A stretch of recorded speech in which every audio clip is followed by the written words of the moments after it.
It's me, a Mario! Hey guys, it's actually not Mario here, it's Shady like a tree, but welcome into Reminiscing with Shady episode 70. This is Super Mario 64. As you guys may have known, I've talked a lot about some of the Nintendo 64 stuff that I didn't have because I never actually owned a console, but this is one of the games that I've played quite a bit on the Nintendo 64, whether it was at daycare as a child, at the YMCA, or at a friend's house. Super Mario 64 was developed by Nintendo, EAD, published by Nintendo. It is in the Super Mario series, of course. It was developed on Nintendo 64 and Virtual Console. It was released in North America for Nintendo 64 on September 26, 1996. I would have been a little bit older than 7 years old at that time. Super Mario was kind of a really innovative kind of game for me. This was kind of one of the first games that had a true story to it that I ever played, and it was a 3D platform in one of the earlier ones actually for Nintendo. So it was kind of a really good experience in that right. One of the things I remember most about this game was being able to play with my friends at my friend's house, before school, and also kind of trying to be faster than everyone else or do things better than everyone else. This was sort of like my real first foray into competitive Mario or competitive gaming as a whole. So we used to try to rush around and kind of rush into the game and have a good time doing that. And I remember doing that, a lot when I was, a kid. One of the things that I like most about this game was just how different it was from everything else. It had a lot of kind of level variation, and it had a lot of different elements to it, which made it fun, especially for a game where, this wasn't the norm back then. I wanted to show you guys the first two levels here, just because these are two levels that I most remembered and kind of had the most time in. This first level here actually took me quite a while to beat when I originally played it, and I actually did struggle with it a little bit this time around. But I managed to finally conquer this level boss and the next level boss in pretty good fashion. I also am struggling with the controls a little bit because I'm not used to that weird Nintendo 64 controller, which I'm still not happy with. But yeah, so Mario is one of those games where it's an iconic game in the sense that if you never had a Nintendo 64, then you've played Mario, and I'm one of those people where I never had a Nintendo 64, but you know what? I have played Mario, and I've played quite a bit of Mario. When I used to take daycare at the YMCA, they had this little gaming room kind of in this what I'll call a recreational center, which is basically like a community center for kids whose parents kind of worked until 3 or 4 or 5 o'clock in the afternoon, well after school was over, and there really wasn't anyone at home to take care of them, and they had no way to kind of get home. And as a member of the Y, my mom took advantage of this sort of daycare system until I was about, 13 or so. This was when my grandmother lived with us, and she drove the bus for them.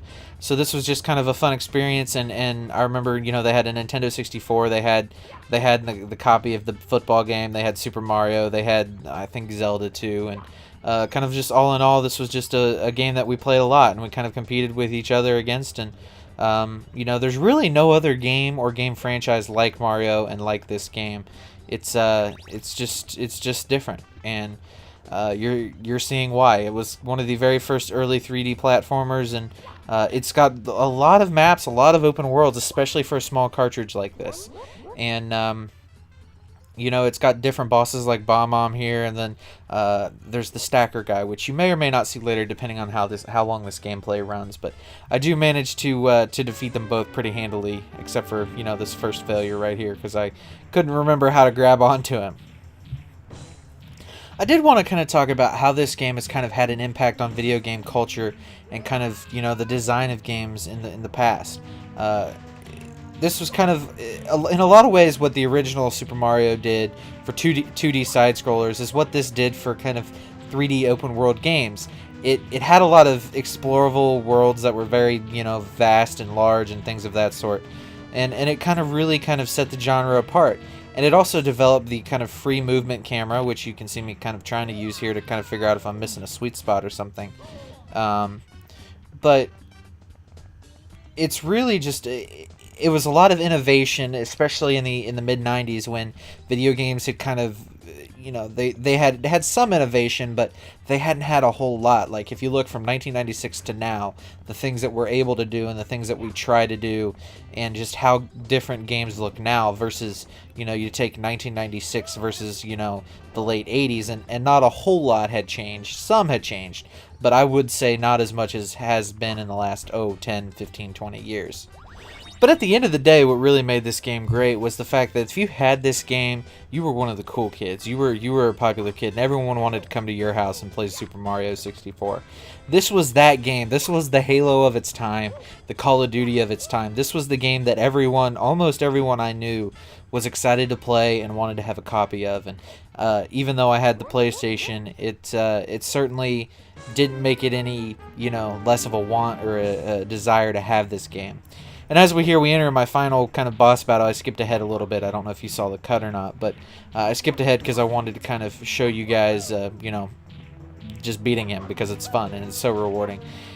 And this is a game that it's not really frustrating. I played a lot of games recently and more modern games that have just been incredibly frustrating and difficult, and Mario's just fun, and it's kid fun, and it's a kid-friendly game, which is I think why it's appealed to so many people through so many generations over time, because it's a kid game, and it's very minimal violence, nobody dies, and it's just appealing to a bunch of different people and a bunch of different generations, and I just really like this game, and I've had a lot of fun doing it. I actually played for about 6 hours of it, and then I realized, oh crap, I got other things I got to get to, so I recorded some more Reminiscing with Shadys. But yeah, this is just a fun game all around, a great experience. It was innovative, and it's really one of those iconic video games in an iconic video game franchise that will always be remembered for all of eternity. When you think of innovative games, when you think of great games, when you think of great experiences,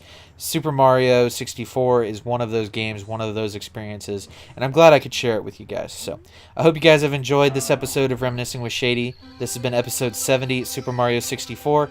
We've got our first star, and we are happy about it. So thank you guys very much, and I'll see you next time.